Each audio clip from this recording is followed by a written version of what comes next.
Alors que l'opinion française est fortement mobilisée pour soutenir les chrétiens dans leur exil, l'association SOS Chrétiens d'Orient est allée sur place apporter un peu de réconfort aux victimes des djihadistes de l'État islamique.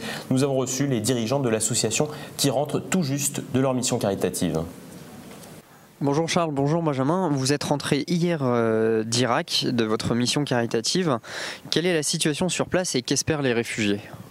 Sur place, il y a un grand cri. C'est au secours que nous disent les chrétiens, au secours parce que la communauté internationale semble se désintéresser de leur sort. Aujourd'hui, les chrétiens ont dû fuir Mossoul, la deuxième ville irakienne. Après avoir été 1 300 000 jusque dans les années 2000, on ne compte plus aujourd'hui que 400 000 chrétiens environ en Irak. La situation est urgente, elle est difficile car ils ont dû quitter leur maison, leur famille, leur foyer et se réfugier parfois dans des villes qui ne leur étaient pas propres. Les loyers sont chers, la nourriture parfois difficile à se procurer et ils ont besoin de notre aide. Ce que nous avons vu, c'est une chrétienté irakienne dans la douleur, dans la souffrance et qui a besoin d'un geste de charité et de solidarité de ses frères occidentaux. Benjamin, quelles sont les conditions de vie dans les camps de réfugiés ? Alors les conditions de vie dans les camps de réfugiés sont très difficiles. Ces camps sont installés aux frontières du Kurdistan, donc pas à l'intérieur du Kurdistan, mais juste à côté, et s'y entassent ceux qui ne peuvent pas rentrer au Kurdistan, notamment les chiites ou les chabeks, qui sont une minorité de Kurdes de religion chiite. Les Nations Unies ont fourni un certain nombre de tentes qui sont plantées dans la poussière sous une chaleur de plomb puisqu'il fait 50 degrés à l'ombre environ actuellement. Et les familles sont là, le gouvernement kurde apporte l'aide qu'il peut apporter, mais ils sont quand même dans le plus grand dénuement. Alors avec notre association SOS Chrétiens d'Orient, nous avons fourni 225 plaques de cuisson à gaz pour le camp de réfugiés de Khazer. C'était l'aide que nous ont demandé les responsables du camp, puisque ces plaques de cuisson vont leur permettre de cuisiner et de se faire leur propre nourriture. Et les villages chrétiens à proximité de Mossoul sont-ils menacés par Daesh, l'État islamique ? Karakosh, la grande ville chrétienne de 50 000 habitants, peuplée à plus de 90% de chrétiens, est à moins de 20 km de Mossoul. Et juste à côté, il y a les villages de Bardella, Kalemnech, qui bien sûr sont menacés puisque les troupes de l'État islamique sont juste à côté. Cependant, la situation sécuritaire n'est pas catastrophique puisque l'armée kurde, les Peshmerga, sont positionnés devant ces villes et donc les protège. Le plus gros problème de ces trois villes, c'est l'approvisionnement en électricité et surtout en eau, puisque l'approvisionnement en eau venait de Mossoul.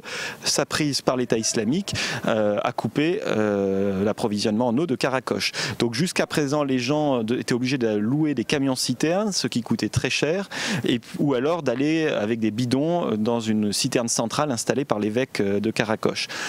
Aujourd'hui, l'évêque est en train de faire creuser des puits profonds, entre 120 et 140 mètres de profondeur, qui permettront à terme, lorsque les 12 puits seront construits, d'alimenter en eau toute la ville ainsi que les 2 ou 3 villages alentours. Avec SOS Chrétiens d'Orient, nous allons construire un de ces 12 puits qui sera le 8e.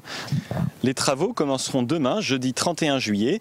Nous avons promis à Monseigneur Petrou Moshe, l'évêque de Karakosh, 25 000 $ qui permettront de financer l'intégralité de la construction d'un puits, c'est-à-dire la prospection, le forage, l'achat des 2 grosses pompes et de 6 grandes cuves de 30 000 litres chacune, ainsi que les canalisations qui permettront de relier le puits au projet central, à la grande cuve centrale, qui alimente en eau tout Karakosh et les villages voisins. Nous sommes allés à la rencontre du Liban chrétien en nous plaçant sous le signe de Saint Charbel. Saint Charbel est un ermite de la fin du 19e siècle, remarquable par ses dons de travail, d'obéissance et d'espérance. Ce travail, c'est celui que nous avons pu rencontrer en Irak auprès de l'église d'Oum-Nour, où les réfugiés s'entassent, aidés par le prêtre syriaque orthodoxe de l'église.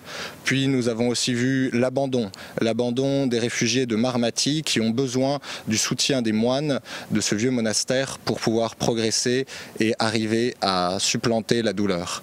Nous avons aussi vu l'espérance dans les yeux de tous ces clercs irakiens qui veulent que leur peuple chrétien reste sur place.